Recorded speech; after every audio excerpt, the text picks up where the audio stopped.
let's start as with stress. But before we go into that, for a lot of y'all, my name is Joseph. This is Casey from the Pre PT Grind. And every Thursday, for those of you that have not been on here with us before, every Thursday we come on here live to talk to you guys, to answer questions, to talk about topics that are relevant to all of you. And we hope they're going to be of value. If you guys have questions as we go through anything that we ever talk about, comment below. That's why we enjoy coming on live, because we can actually answer your questions in real time as you ask them, and we can discuss it right here for you guys. And so today our topics are how to manage stress and is physical therapy right for you? How to manage stress and is physical therapy right for you? So for a lot of y'all, it is almost test time, and there's a lot of stress. It's like, man, if you're anything like me, you have assignments that have piled up till the end of the semester, and the teacher just said, hey, this is all not due till the final day, and you are like, oh, I have a month, I have 2 weeks, I have a week, I have days. And so for those of you guys that are stressed, feeling like you have a lot, we're going to talk to you. And then for those of you that are still trying to figure out if you're going to the right career, and even for those of you that have decided that physical therapy is what you want, you're going to want to listen to the next part as well, because I actually just got off a conversation a few minutes ago where someone told me that there was a program where there were PT students that had gotten into PT school that actually had no passion for the profession, that didn't even match what PT is for, the service-based element of it. They essentially were not the right people. Just because they got into PT school did not mean that they were the right people. So we're going to talk about that so that you can know whether you're going into a career that fits everything you want, period. So let's talk about stress, Casey. How can we manage stress, brother?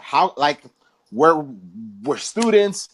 Honestly, not even just students. Let's say even for those that are working now, because we have pre-PTs right now that are working full-time jobs as they apply for PT school. How do we handle stress, brother? So there was some article. I don't remember the name. I don't remember who wrote it, but whatever. So there's this article I read a while back, and it was mainly, or it might have been like a TED Talk or something, but it was saying that how you view stress is basically maybe the only thing that matters. Like how your mindset is around stress, how you view stress is the main thing that matters. I think she did something with like a heart study or a cardiac study, something like that. And she said the people who viewed stress in a good light, like saying, okay, stress is here, I understand it, it's around, I know how to deal with it, I know what to do. It's not necessarily bad, it's just telling me I need to get something done, or I need to get away from this dangerous situation, or whatever it is. Those people who viewed it in a good light, in the long run, did not have the side effects of high blood pressure or whatever cardiac problem she was mentioning. But the people who did view it in a bad light, negatives, effects of stress that everybody talks about all the time.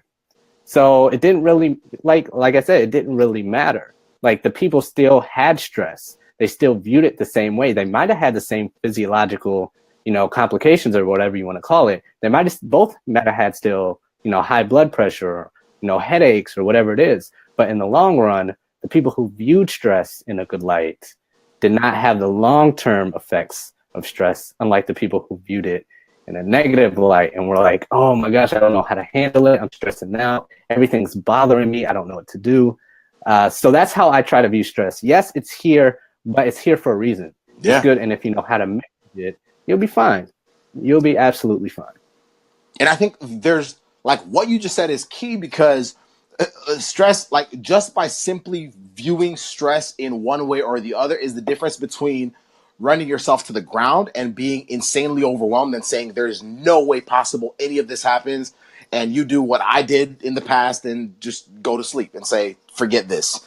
I'm not going to handle this. I'm not going to deal with this in my life. See, just go to sleep assuming that it's going to disappear. But really what you're doing is you're just letting it get to the point where it just overtakes you, or stress becomes the little edge you need to actually put in extra time, extra work, extra effort. I started, for all the things that I do, even outside of PT school, I've started putting deadlines on everything, because I know that if I put a deadline, it pushes me to actually get it done. Even if the night or 2 or 3 before, I'm sleeping late or waking up early. It's the extra push. So, as Casey is talking about, how are you perceiving stress? As you guys are watching this, you guys can comment below. What are ways that you guys are perceiving stress? How are you looking at stress? Is it one thing is it this gigantic, rolling ball of, what do they call it? Like an avalanche or whatever that can cover you up? Is it an avalanche that's going to completely destroy you and cover you up? Or is it something that's pushing you? Is it something that's reminding you, hey, I got 5 things due tomorrow. So tonight I'm going to eat supper while I read for this. I'm going to go for a walk for 20 minutes or go for a run for 20 minutes, come back, do this. Then I'm going to go do you start becoming very precise with how you allot your time. So how have you guys perceived stress out of the 2? Comment below. But as we keep going, I think there's a few things we can do about it, Casey. There's even now. So let's say right now, I'm stressed right now. I got things to do tomorrow, the day, tomorrow's Friday. So Friday's a big day for me. Next week is a big week for me. I got so much to take care of. Casey, I'm trying to get my mentality together, but talk to me about some ways to actually make that happen. And so, one is leverage, right? You have to start leveraging everything. Sleeping at a good time. You can be a lot more efficient throughout a day if you've rested. What you're eating. Okay, it was 2 weeks, no, it was a week ago. I think it was early last week. I changed up my breakfast, right? So it was 2 slices of bread, get a peanut butter. Are they called chia seeds or something seeds? Some kind of seed. Anyway, you put that on top. Then taking fruits, a few greens, all that stuff, whatever, putting them through a blender, juicing them, drinking that. Y'all, I didn't need caffeine. I didn't need I wasn't even getting hungry before lunch. When lunchtime came, it was sorry, it was an appropriate level of hunger. It's because I had leveraged, I had set myself up so that I could be the most efficient I could be in the clinic. In the same way, y'all can do the same thing. So what are things that you're doing? What are habits that you guys have set up that are removing that leverage, right? What are you doing? Is it when you wake up in the morning, are you going on your phone immediately? That's removing your leverage. Are you sleeping at 1 p.m. because you're up playing video games, or you are hanging out with your friends, or you are partying or whatever? That's removing the leverage. Start leveraging yourself so that even as you're putting in the work, it works for you. So that even the work that you put into goes a lot further. So how are you guys leveraging yourself? Casey, what are other things that we can do to, start working on the little titty bits that can help us set ourselves up to succeed in the realm of stress? Yeah, so I'm going to go more on the final side, on the studying side of this, because I wrote an article, I think it was this time around last year. It was how to stay alive during finals. Yeah. So I'm going to take a little bit from that. And I'm more of the start early type of guy and kind of relax on the back end. I don't know if that's good. I don't know if that's bad. Take it how you want it. That's just how I've been doing things for a while. So it's just how it is. Yeah. So start early. Like I said, that's just how I do it. Start as early as you can so you won't be so stressed out during the deadline. But if you work better under pressure, do your thing. Break it up. If you're studying during finals, if you have a lot to do, like Joseph said, get some rest, eat in different spurts, whether that's 15 minutes, 25, 44, 73 minutes, whatever you want to do, break it up and have some breaks in between so you can be more productive and get things done. And when you're breaking it up, that's when you go on your phone. That's when you get something to eat. Make sure that 15 minutes, 32 minutes, whatever it is very focused. Yeah. Don't have 15 of that 30 minutes on your phone. I know it's hard to do. It's extremely hard to do, but do it. Yeah. If it's hard, just do it anyways. So break it up. A big study thing that I've used during, what do we call them? OSCEs. It's basically like a big practical that we had to study for before clinicals. It was the summertime and I walked outside. Depending on where you are, right now you might not be able to walk outside. You might be, but that's what I did. You can walk outside, walk it out, do some exercise with it to get that study material in your brain possibly as fast as you can. Next, if you're having some final come up and you really understand the material, teach it. Teach it to some other people and make sure you understand it fully. Also, like, know the style of the final of the test coming up. So if it's multiple choice, know the definitions, understand how to cross out some words, eliminate some choices, all that good stuff.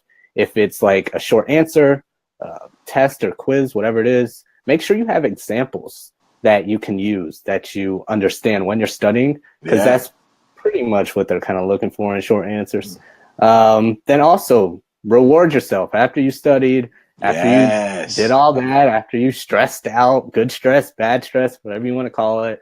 Reward yourself, whether that's right before the test, right after. Do something to relieve it after it's built up. So those are my like few tips from my little article back then, specifically for finals, but you can use it for anything that you want, really. Yeah. And I like that last part that you were talking about, the rewards, because even for me, sometimes I've even broken down the rewards, because I find that for myself, and I'm sure a lot of pre-PTs feel like this, like if I have so much to do within a day, 2 or 3, like let's say the next 3 days are insanely busy, and I'm thinking, how in the world am I going to get through Sunday? Like I got to get through today, tomorrow, Saturday, Sunday. Like how am I going to do it? Like I give myself even shorter rewards, like for the way my brain works. And I'm sure a lot of us think like this. Like when I give myself those short breaks, when I say, hey, like in tonight even, I'm going to reward myself with such and such, or in between my studying, at the halfway point, I'm going to go to play some ball. I'm going to go like for 2 hours, like ball for 2 hours, like period. Because now, whatever I'm doing now for the next 5 hours before I go play ball, I'm not waiting till Sunday, y'all, for my reward. Whatever I'm doing for the next 5 hours, I'm saying I got to lock in, because my reward is playing ball. And so for y'all, it might not be ball. It could be something else. So make you obviously have your long-term rewards, but it's also okay to set yourself up with maybe 1 or 2 each day that you can look up, like that you can look forward to, that allows it to feel more bite-sized, right? So even after you're getting your little running break or whatever, like give yourself like a bigger chunk, an hour and a half, a 2-hour section of time where you're saying, okay, that's my time. If y'all like watching TV shows, hey, listen, you can actually leverage that. That doesn't have to work against you.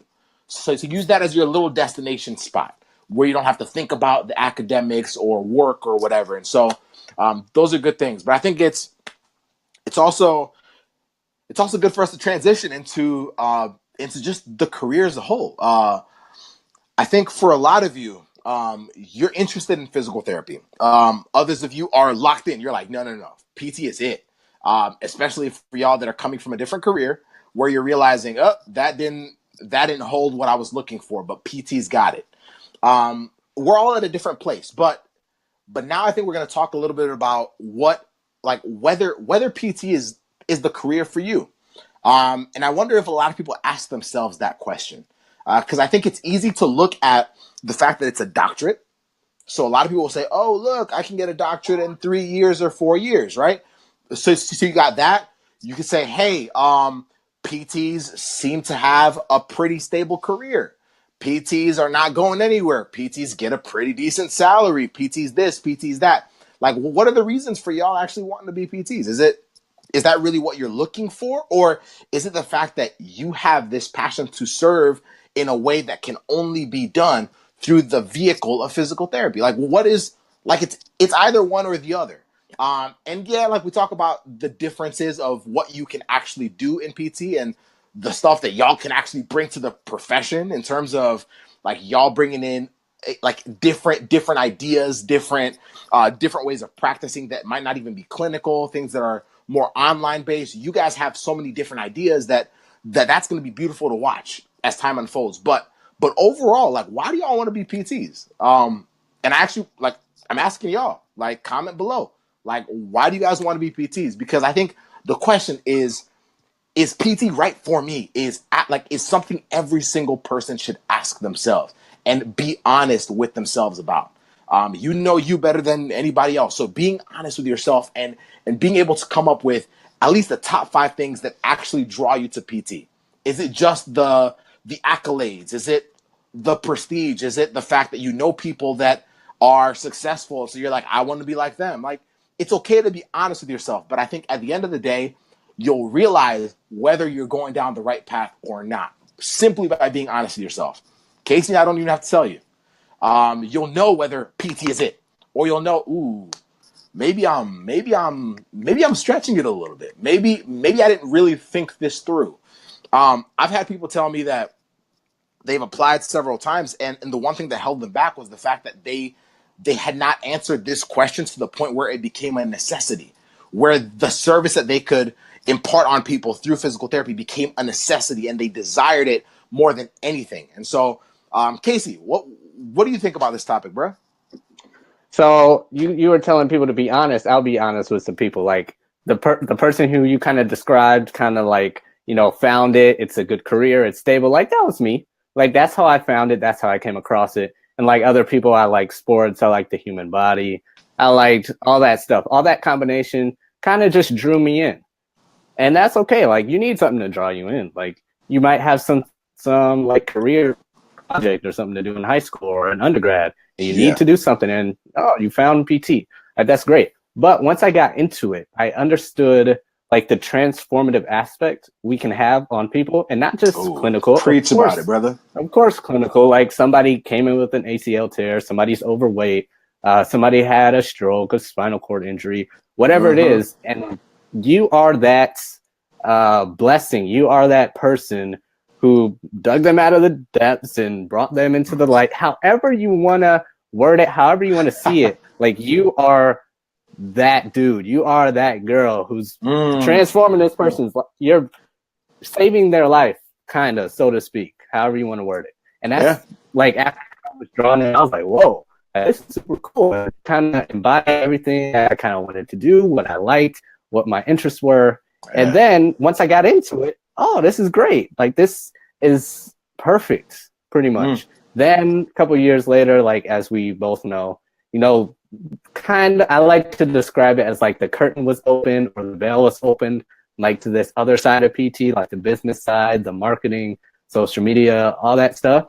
And I was like, whoa, there's even more to just transforming people's lives in the clinic with your hands, with your knowledge, with the therapeutic exercise, with the modalities, like just that plus whatever else we can do with our, like, it's perfect. It's absolutely perfect for me, at least. And a lot of you listening, a lot of the PTs, CPTs, pre-PTs, clinicians, it's probably perfect for you because of that reason as well. So that's kind of how I knew PT was right for me. So that was it. Yeah, no, guys, and if there's anything you've taken from the stuff that we've put out for y'all, and we got it's a few weeks now. We've been talking about some good things coming, and so it's a few weeks now. But in regards to what we try to put out, we're not trying to give y'all information just for the heck of it. We want to actually show you enough so that you can, one, make that decision, but also have the tools that you guys need to make it a reality. So I think it's one question that you guys really have to ask yourselves is like, why do I want PT? And sometimes it may answer why things are going the way they are. I was talking to another pre-PT the other day that had not locked into that yet. They were like, yo, Joseph, like I'm like, this is the first semester where I'm actually gonna get straight A's. You know why? It's not because they became a different kind of student. It's because they understood why they were getting into physical therapy.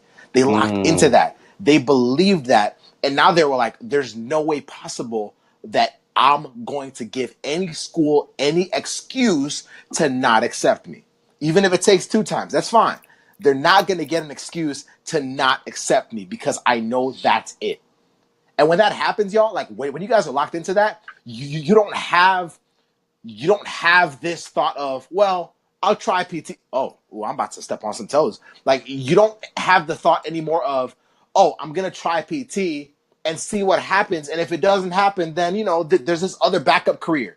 Like you should be locked into the point where there's no backup, where you're putting a 150%. Your patients that are waiting for y'all don't want you to use them as, you know, like a 50-50 trial.